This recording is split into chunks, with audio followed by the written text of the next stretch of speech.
लाडकी बहीण योजनेबाबत फडणवीस सरकारची कोर्टात महत्त्वाची माहिती, जनहित याचिकेवर सुनावणी। मुख्यमंत्री लाडकी बहीण योजना हा राज्य शासनाचा धोरणात्मक निर्णय आहे। मुख्यमंत्री लाडकी बहीण योजनेमुळे राज्य शासनावर कोणताही आर्थिक बोजा पडणार नाही असे म्हणत मुंबई उच्च न्यायालयाच्या नागपूर खंडपीठात राज्य सरकारने प्रतिज्ञापत्रातून आपली बाजू मांडली आहे। मुख्यमंत्री लाडकी बहीण योजनेला घेऊन सध्या नागपूर खंडपीठात एक जनहित याचिकेची सुनावणी सुरू आहे।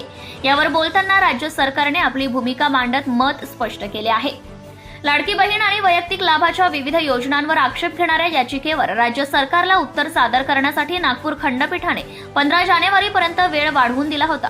दरम्यान नागपूर खंडपीठाने हा वेळ राज्य सरकारने केलेल्या विनंतीवरूनच वाढवून दिला होता।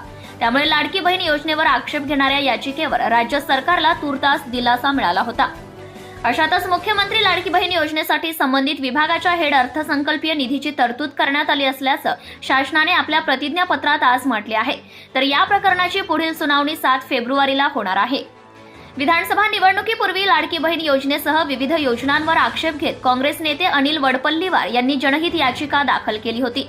निवडणुकीच्या पार्श्वभूमीवर मोफत लाभ देणाऱ्या योजना राज्याचा आर्थिक आरोग्य खराब करण्यास कारणीभूत ठरू शकतात असे या याचिकेत म्हटले होते। दरम्यान यावर खंडपीठाने सुरुवातीला 23 ऑक्टोबर पर्यंत उत्तर सादर करण्यास सांगितले होते।